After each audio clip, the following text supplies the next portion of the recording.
Welcome back to Loanology, the Jonathan Wells Loan Podcast, where we talk all things residential finance. I've got with me Pamela Mondane. And Pamela, take it away. Tell us who you are. Yes, hello, everyone. Thank you, John, for inviting me here. This has been our third time the charm, but Oh, yeah. Took us a minute to get it set up. in this market, busy is good.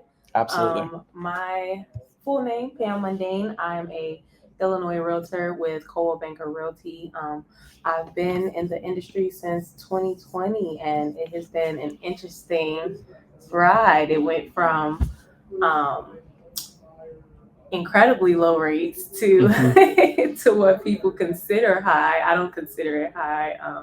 My former managing broker bought his first property at 15% interest rate. Oh, wow. And I tell my buyers that story every time, and he's a millionaire now. So you never know what God has in store for you. So I am extremely excited to be here today. So, Yeah, awesome. Well, I appreciate you coming on. Like you said, it was the third time the charm, getting everything set up with the podcasting space. I was out of town. I think you were out of town, going through all that stuff. So it's exciting to finally get you here. So absolutely. So I didn't know that maybe we touched on it before, but you got your license in 2020, right? Mm-hmm. So that must have been a pretty interesting time to get your license and then go through the changes that we've gone through in the last 4 years. Yes. Do you want to summarize that and explain kind of like how, that journey's been for you? Yes.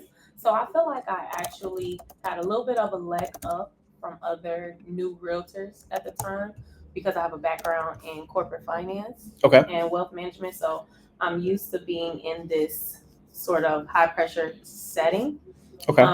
But yeah, in 2020, I was the youngest gal in the office, and I had just started my new placement, and I was furloughed due to COVID. And so I was twiddling my thumbs. And do you know Marquis Lemons? Yeah.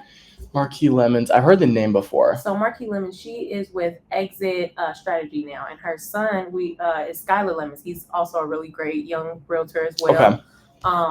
And Skylar and I we're good friends. We went to Howard University together, and he was like, "Hey, we need to do this thing. My mom is killing it. She's been killing it for the last 30 years.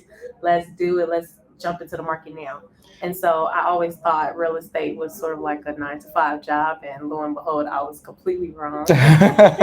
Yeah, no, definitely. I just Googled her. Yes, I have. She was at the it was Mortgages and Margaritas. Yes. The event that Lamont hosted. I was on the panel on that one. Yes, I remember. And she came up and was talking about it at like her, business. And she runs like the biggest NAR podcast, I think, right? Yes. Yeah. Marquis is awesome. She goes all around the world speaking about real estate related items, and yeah, she's awesome. And so her son, we actually took the test together. We passed, and it's been from there since. I started out with Dream Spots leasing and sales, and so I started out with my footing in leasing. So for me, I feel like for any of those new realtors out there that have been having issues getting clients or understanding the market in any realm, leasing is a great place to start. Right. I know a lot of people may feel that's beneath them, but that's a great place to start because you understand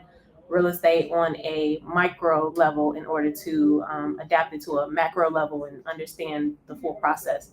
And so I was able to turn all of these renters into buyers, and it was great because most of my immediate clientele when I first started were people from the south side of Chicago. Mm-hmm. A lot of them had no knowledge about where their credit score should be, mm-hmm. how much they should save, mm-hmm. And anything of that nature. I had to do a lot of educating mm-hmm. when I first started with my immediate first clientele, but that was okay because I was able to put a lot of people into homes that would not have probably been in homes otherwise. No, that's awesome. Yeah. Yeah, I really love that. And also too, like to your point, a lot of, from what I've seen, because I got in the business back in 2017, right? Nice. Okay. And so, I've been through a regular market, really good market, crappy market, right? So, and from what I see, a lot of loan officers and realtors that got in the market the same time that you did, they don't have that, I would call it like a mile high view of everything, right? Mm-hmm. What they're focused on, at least in my experience and what I've seen, is the here and now. Like, who can we get under contract right now? How can we make money right now, right? And that's why they don't do things like leases, Yeah. because leasing is a long-term play. Yes. You're going to make basically enough to cover your expenses on that client when you actually sign the lease with them. Yes. But it's up to you to follow up with that client and work with them on their credit, work with them on their, opinion of purchasing a home, and help them see, the brighter side of that, so that they eventually turn into a homeowner. And that's where you really get paid on it, Yeah. And so it's really, refreshing to know that even, like that people coming through are still have that mindset. Yeah. And that, you're not like, I know there's a lot of realtors and lenders that probably just don't have the right mindset around, their clients and everything else. So because people are a lot of people, not everyone, a lot of people are transactional. Right, exactly. And they don't understand that these are people who are making the biggest investment of their lives. And just because it's another sale for you and I or whomever, this is a once in a lifetime sort of thing for them. Most Right. people don't normally purchase a second property unless they are investor minded. And so for us, we have to, in our field, we have to get out of that mode and treat everybody with the proper dignity that they deserve, so that they can be able to take that next step in order to purchase. And so I feel like that's why a lot of people do work with me, the people that I have been lucky enough to help through the process. They understand that I would be patient enough to be able to explain it step by step. I've even had people who have had family members as realtors, and they have fired their cousin or aunt or whomever, because they felt like that person treated them as if it was, how people, when they forget that it's still business at the end of the day, and they start to forget that it's a business relationship. Right. So they fired their aunt, cousin, whomever as their realtor, and hired me because they wanted that person to guide them step by step. So that's really cool. But a thought I just had: how old are you? Oh yeah, that's a really good question. I just had a thought because. How old are you? You said you got in the industry in 2017. Yeah, so I'm 25. So if you do the math, I got my license when I was 18 years old. Wow. I have not met too many people who are younger than me. So I'm 27. So. There you go. Look at that. I love it. That's great. Okay, so now with this new partnership of ours developing, I actually have a great idea of who we will sort of market to next, or who will be our next demographic of who I feel like we can help, since both of us are in the same age bracket. So I think that would be really cool. So speaking on that leasing piece, I just started a new endeavor in Hyde Park, and I've been coming across a lot of University of Chicago students. So nice. I'm really excited to kind of help them nurture that next step, and I think that'd be a really good next endeavor for us. So cool. Absolutely. To your point, I know we're going to talk about this as well. Like I service, like I can do any loan that people need on a residential place, 1 to 4 units, right? Cool. However, everyone has their niches, right? And so for me, my niche really is first-time home buyers. Like that's who I specialize with. I think it's an age thing. It's also, I speak their lingo. We're on the same page. I know what they want as a consumer. They know that I can get that for them. And at the end of the day, without like puffing myself up too much, right? I'm really good at knowing what first-time homebuyer products are out there and which ones are going to fit with that particular client, right? Yeah. So for example, I know we were talking about this, like a particular, let's find a home for sale. We can go through like what that would cost for somebody to bring to closing as a first-time homebuyer. So give me an address. Let's see. Is there one that's recently sold? Let's do. Do you want to do single family home or multi-unit? Let's do a 2-unit. Yeah, if you have a 2-unit in mind. 7250 South Everhart. Perfect. South Everhart. And that is cool. In Chicago, 60621, right? Yes. Beautiful. Okay. And it shows estimated value 264. Should I use that? No, use 390. Okay, cool. 390. And we're gonna look at an FHA purchase on this. Cool. We're gonna do 3.5% down. It's a 2-unit, so you can do that. Interest rate, let's put in. So I'm thinking about this particular program that I use. It's for first-time home buyers, but there's also other caveats. If you're not a first-time home buyer, you can still qualify for it, right? Okay. It's an FHA loan, so it's 3.5% down is the minimum. They give you a grant at closing of the 3.5%. So your down payment's covered, right? Now, what I like about this program versus a program like IDA that other people use a lot is with IDA, it's still repayable. There's going to be a recapture at some point. Yeah. Usually it's based on how long you live in the home, but more recently, a lot of those statewide down payment assistance programs, they recapture that grant no matter what happens, right? So you're paying that money back no matter what in most cases, right? Nice. And when you pay that money back, your fees are about 25% higher on those state programs because that's one of the only down payment assistance programs that are out there, right? Yeah. So it's not capped at a certain. You know how some of these programs are like up to. Oh yeah, no, this is just 3.5%. Cool. Yeah, Okay. as long as you have like as long as you qualify and everything else works out, it's 3.5%. So the only catch on those is that the rate right now, as of the recording of this, is 7.75%. Right Okay. now, again, it's fully forgiven at closing, so you could turn around 6 months from now and refi that loan without paying that money back. I guess that's where I would come in.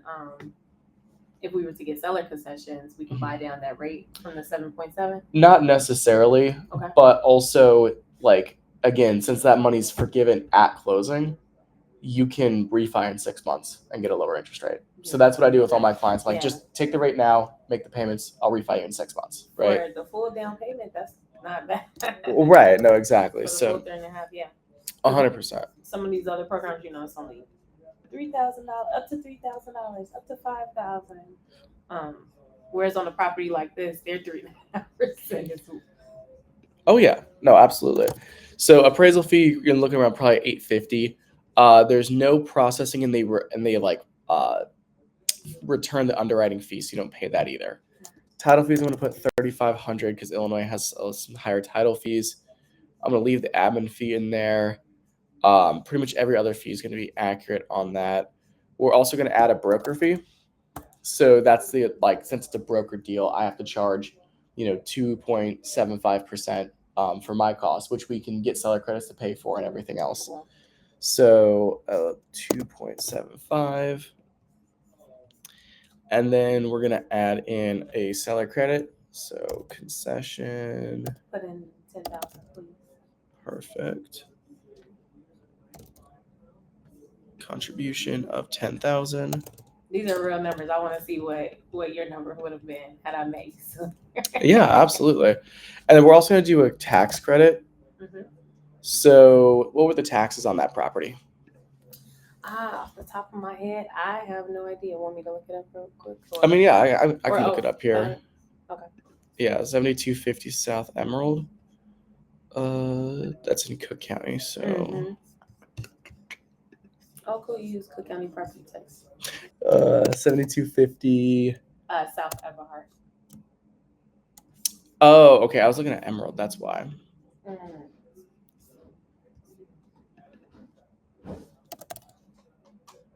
Everhart. Here we go. And 60619. Cool. So our property taxes, we're just gonna say it's $7,000 because that sounds about right. Okay, cool. Man. So they would get another credit of roughly $7,000 because they're going to get their tax credit at closing from the sellers. Well, actually, I would say put in 35. Well, oh, because it's in the city limits, right? Yeah, I think. Okay. I don't think the taxes will be 7. I think they were at 3. I think they were at like 3 or 4. And okay. They went down. Yeah, we'll do 3,500. Cool. Okay, yeah, because I forgot in the city typically taxes are lower, so yep. Perfect. We're gonna do 15 days prepaid interest. We're gonna add the 1.75% funding fee from FHA. How much did they put down for earnest money? $2,500. Perfect. And then property taxes, if it's $3,500, that would be, we'll just say $300 a month. Home insurance, I'm gonna put in $165 a month. And perfect. Tax reserves, we'll put 4. Cool. And then we're going to do a little share link here, preview this. So I'll have this like up on the screen. But we've got a 2 unit for $3,300 a month. And I'm assuming they would be renting out the other side of it, right? So how much were they getting in rent from the other side? So I prefer that my clients choose their own headache. So it's completely vacant, newly renovated. So it was a 3-bed upstairs, $1,600. We'll say for the 3-bed. First floor was a 2-bed, so that's $1,400. And then actually, I prefer to find my clients a garden unit. So I know you can't consider that money, but if we put this line right here, us over here, guys, we can rent the basement for an extra $1,200. Don't tell John. Yeah, no, exactly. Don't tell me. Okay, so $1,365. Okay, so basically they're living pretty much mortgage free at that point. Then. Yeah. So they're not really paying anything. So they will go from, I put in an estimate of them paying $2,300 a month in rent. And so they go from paying $2,300 to now making money. And even if again, there's things that people do that I don't, know about and stuff, which is totally fine after they buy the house. But even if they weren't renting at the basement, right? And they just had the other tenant in there getting $1,600 a month, they're still paying less than what they were paying in rent before, saving a couple $100 there. Plus they have depreciation that can rent off, and that asset is gaining value over time too. Yeah. And what I recommend to clients that are in a position like that is stay in the house for 1 to 2 years, and then you can move out. We're in a high interest rate environment right now. Stay in there until rates move a little bit lower, because when rates move lower, refinance that property, stay there for 1 more year. And then when you move out, rents are going to be increasing. And as rents are increasing, now your profit margin increases even more, And then if you live there for 2 years, you can sell it at any point over the next 3 and get that money tax free. Yes. Get the gain on it. So something a little bit to the point of what you were just saying. So in our business, because we help them get the property, a lot of the times, some realtors don't necessarily tell them the back end of it, how technically their mortgage can go up due to property taxes. And so if you are a person that's saying, hey, I don't think I'm ready to be a landlord yet, that's great, cool, and you end up with a single family home, if your property taxes go up, your mortgage is now on you, this higher mortgage that you did not technically, in theory, sign up for. Right. But if you do that house hacking option that we just kind of formulated right here in real time, you can offset those costs to your tenant that now possibly higher mortgage. And I'm not the type of realtor that like to sell you sunshine and rainbows. There is another side of that, and that other side is that technically your mortgage can change due to that. But that's why having a team like us would definitely help you, because we're painting that entire picture for you so that you can be entirely prepared. So yeah, no, absolutely. That's a really good point there too, right? Because again, once you move out, your taxes will increase because you no longer have that exemption on there. So that is good to note. So I wanted to go through here. I set up everything. I added the credits with the down payment and everything else. So the total due at closing from the client is $4,990. $4,900? Yep. Oh my God. I hope my client does not. This is a real closing that just happened. How much did they bring to closing? She brought $13,000. She was supposed to bring about 25-ish. Okay. She ended up at 13. She got an $8,000 down payment assistance. Okay. Credit from the lender. Sure. And then I negotiated in $10,000 in seller concessions for her. So she ended up at 13. Yeah, and that's also with after the earnest money, which was $2,500. So really, they're bringing let's call it $7,500, to the closing. But still less than what she had brought, right? What she in real life, yeah. So that's a really good. And this was just numbers that we threw together right here for the podcast. So I could just imagine how it would look in real life because I feel like that her mortgage technically was a little lower, but this was just something right here on the spot. So yeah, that's awesome. Oh yeah. I'm really interested in that program. Yeah, absolutely. Well, and here's the other thing too, right, that I really want to highlight on this. So I had a client that I got pre-approved back in September, right? She is an over-the-road truck driver. Yeah. And so she didn't have 2 years on her job until December. So I told her, I was like, hey, we really need to wait because you make a lot of your money from mileage and different sources of income that take time for us to be able to average, right? And she was FHA. She had good, like decent credit, but there was just like a collection or two that was on her report that prevented her from being fully approved, right? Yeah. And so if you're a client out there, you can still get approved if underwriting doesn't approve you. It just has to be what's called a manual underwrite, meaning you have to check certain boxes, right? So it's like your second chance to get financing. Your team can do manual underwriting? We can, yeah. So, over a certain price point, it was a manual underwrite. And I was like, hey, I know that unless you have 2 years on your job, like that's not going to fly, right? So we waited a little bit. I followed up with her again in December. She wasn't ready at that point because it was the wintertime. She was, didn't want to go out and shop in the winter. Totally get that. She calls me in like April, I think. And she's on the phone freaking out. I was like, hey, what's happening, right? And she's like, well, I'm under contract, supposed to close in 2 weeks. My loan officer hasn't called me back yet, right? So I was like, okay. So like, let me see everything. So I get the deal in. I'm looking at it with her. And, I told her, I was like, okay, it's like, I can get this done. I'm going to need more than 2 weeks to knock it out. But, you're getting approved through an IDA loan. We'll just do that, right? She's buying a 2-unit with an IDA loan in Chicago. Yeah. So we get that in. Everything's working. The appraisal comes back. The whole time we've been qualifying her on, a rental income of, I think it was like $3,000 or whatever from the other side. And that's what both agents told me, hey, $3,000, we'll get it done. We'll rock it out, right? It came back lower. Appraisal came back and the net operating income was lower, right? So that sends her, she's literally on the cusp of qualifying. So now she's a manual. Here's the other thing. IDA does not do manual underwrites. It has to be approved eligible only. So you have to switch her to She does not have the down payment. So I was like, hey, let's switch over to EPM, which is this program. Gotcha. Let's see if we can do this, right?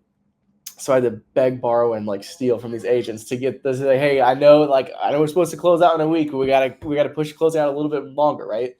And again, none of this is her fault. None of this is really even my fault or the agent's fault. It's just that like the loan officer that she was working with before didn't talk to her. Appraisal comes in low. Like stuff like this happens all the time, right? And that's why you have experts in your corner to help you out with it. Yeah, so we do that. Finally get her able to where she closes. And yeah, she closed manual underwrite. Like I think her credit score is right around the 640 range. Yeah. And she got her earnest money back at closing with the amount of credits that she was getting, Yeah. And so that's where you can take somebody who otherwise wouldn't have the opportunity to purchase a multifamily and be able to create wealth that way, and really put them in a good position for them to improve their situation, improve their financial future, and improve their family as well. Yeah. So. I love that.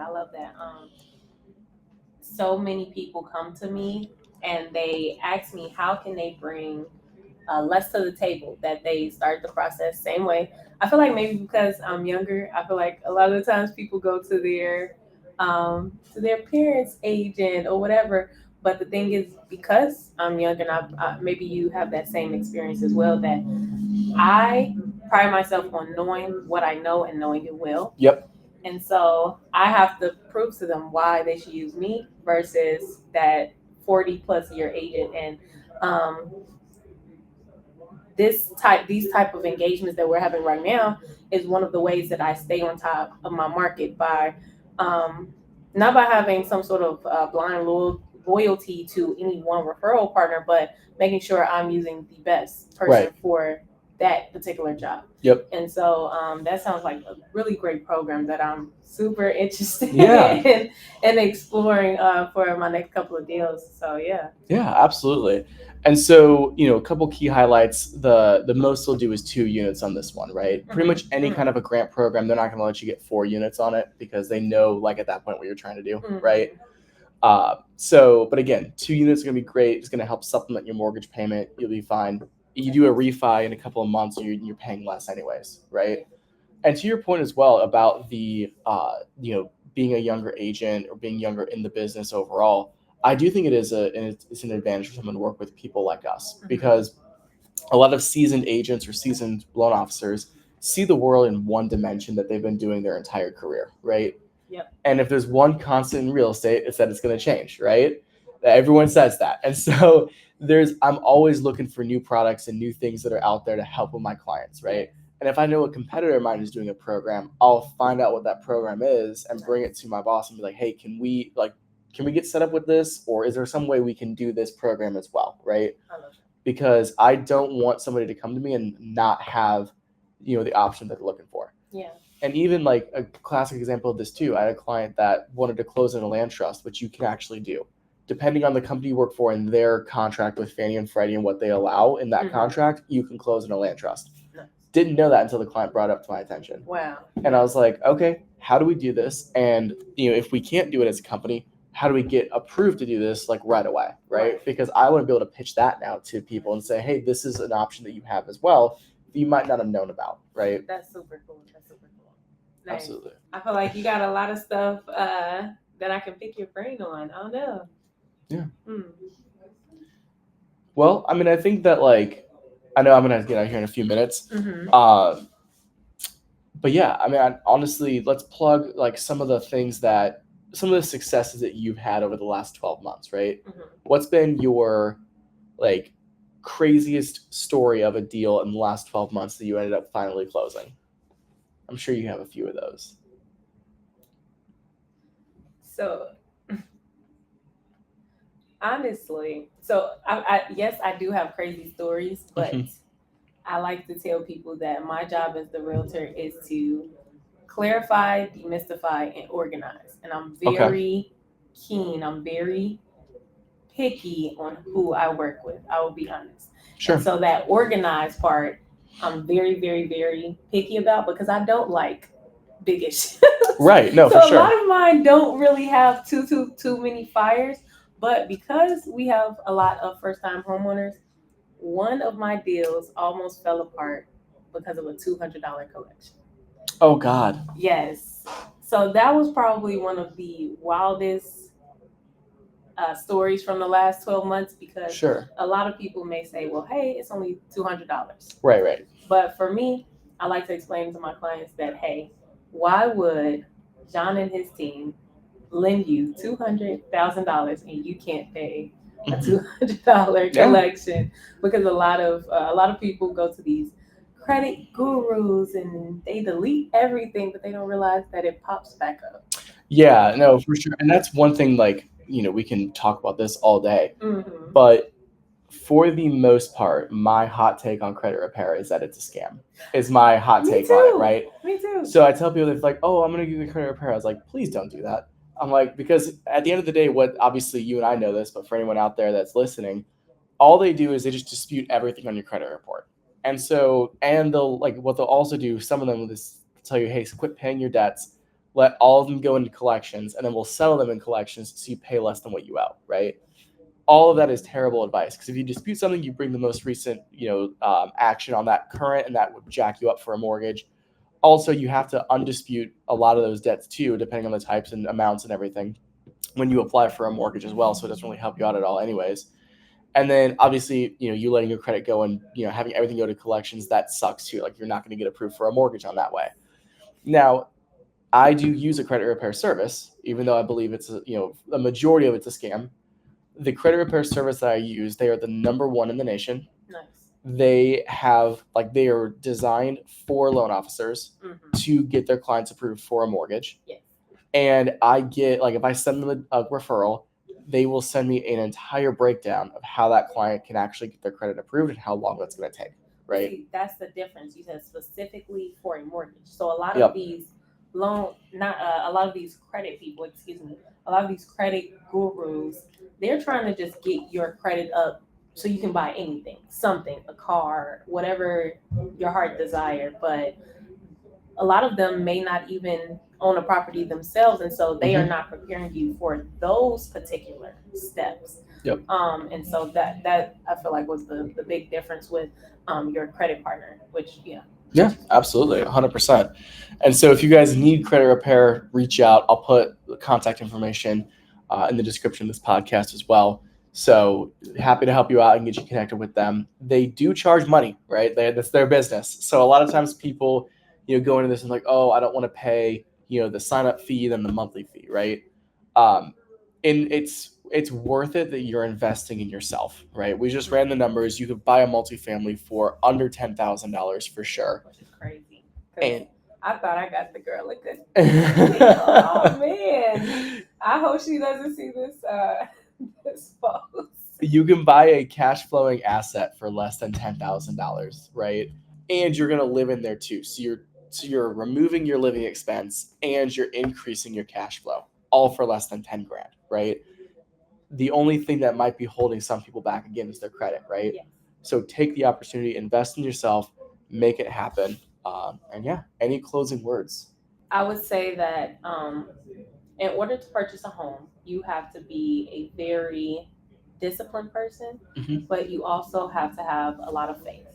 And you can have that faith in the people that you decide to put around you.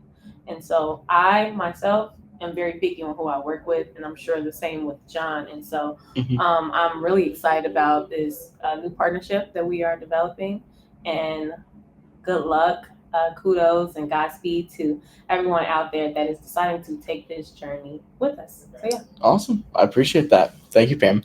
Thank you.